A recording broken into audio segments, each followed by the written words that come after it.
As we move forward, we'll describe our process, which is a threefold process in Venezuela. I've described it to them now. Step one is the stabilization of the country. We don't want it descending into chaos.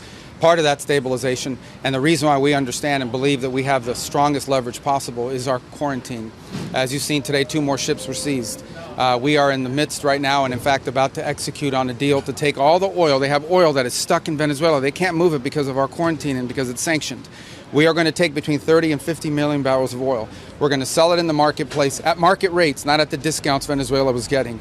That money will then be handled in such a way that we will control how it is dispersed in a way that benefits the Venezuelan people, not corruption, not the regime. So we have a lot of leverage to move on the stabilization front. The second phase will be a phase that we call recovery, and that is ensuring that American, Western, and other companies have access to the Venezuelan market in a way that's fair. Also, at the same time, begin to create the process of reconciliation nationally within Venezuela so that the opposition forces can be amnestied and released and from prisons or brought back to the country and begin to rebuild civil society. The administration really willing to risk the NATO alliance by potentially moving ahead with military operations? What I think the White House said yesterday is what I will tell you now, and I've always said. The president always retained the option.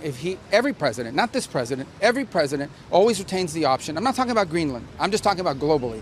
If the president identifies a threat to the national security of the United States, every president retains the option to address it through military means. The U.S. intend to buy Greenland. Can you clarify your comments to lawmakers this week? Well, that's always been the president's intent from the very beginning. He said it very early on. I mean, this is not new. He talked about it in his first term, and he's not the first U.S. president that has examined or looked at how could we acquire Greenland. There's an interest there. But so I just reminded them of the fact that not only did Truman want to do it, but President Trump's been talking about this since his first term.